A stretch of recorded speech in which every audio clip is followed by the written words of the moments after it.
Your greatest value is usually so natural that you've stopped noticing it. Here's how I discovered my true value through secret pay rises. I spent 25 years in the corporate world feeling trapped. Freedom is incredibly important to me. Yet every morning I got out of bed feeling frustrated and powerless because I had to spend 8 hours in an office doing work that didn't truly fulfill me. I resented not being able to schedule my day on my own terms. Of course, part of it appealed to me. That's why I gravitated towards roles as a secretary and personal assistant. But as the years passed, I became increasingly unhappy. I felt stuck, and eventually I reached a point where I simply couldn't do it anymore. I knew I had to leave. I was terrified. I had no idea what I would do next, but staying felt like it was draining the life out of me. So I handed in my notice. What surprised me was the reaction. My boss and several managers were genuinely upset. They said things like, "Oh no, you're so good at what you do. Is there anything we can do to make you stay?" Their reaction made me curious. To me, I was just another secretary, nothing special. Then I remembered something else. Over the years, I'd been given several secret pay rises, not standard salary increases, extra increases. 3 different companies had done the same thing, and a question suddenly came to mind. What do they see in me that I don't see in myself? Somehow I knew that was the key question, because whatever they were seeing was creating value. It was creating appreciation. It was creating abundance. And if I could understand it, perhaps I could build a life around it. So during my final week, I went to see my boss. I said, "Jane, what is it you see in me that you don't want to lose?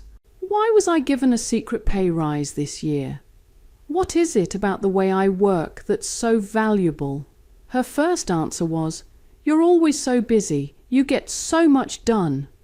I immediately knew that wasn't it. I said, "No, that's not the reason. I'm not always busy. In fact, when I finish my own work, I often go and help the other secretaries." She paused, thought about it, then said, "Leave it with me. Let me think about it." 3 days later she came back, and she gave me the sentence that changed everything. She said, "I know what it is. You know what I need before I know I need it." There it was, the sentence I'd been looking for, the clue to my own value, the missing ingredient in the recipe. Then she explained.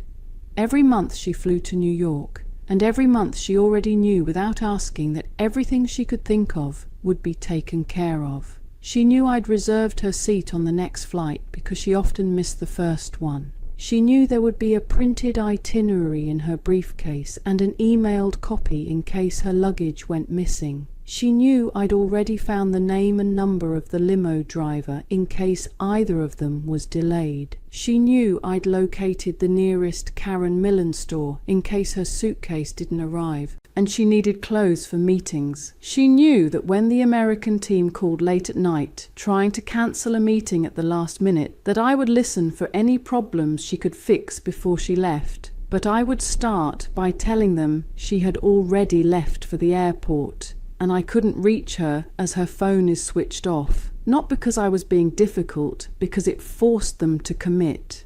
She knew I'd checked the weather, double-checked the hotel booking, and if anything had changed, she would already have a message from me as soon as she landed. What she was describing wasn't efficiency, it wasn't organization, it wasn't hard work. It was my natural ability to step into a situation, sense what would work, sense what wouldn't, and adjust before problems appeared. That was the value.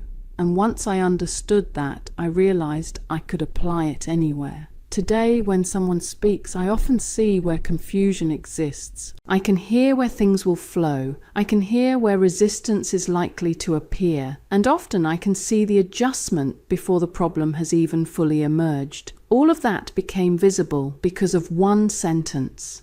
One sentence brought clarity to years of frustration and unfulfillment. So, what's the takeaway? Start asking people questions. Why do you enjoy working with me? What do you think I'm naturally good at? What is it about the way I work that makes a difference? And most importantly, why? Don't settle for surface level answers. Keep digging. Look for the feeling people experience because of you, because other people can often see your gifts more clearly than you can. Your greatest value is usually so natural that you've stopped noticing it. Strip everything back.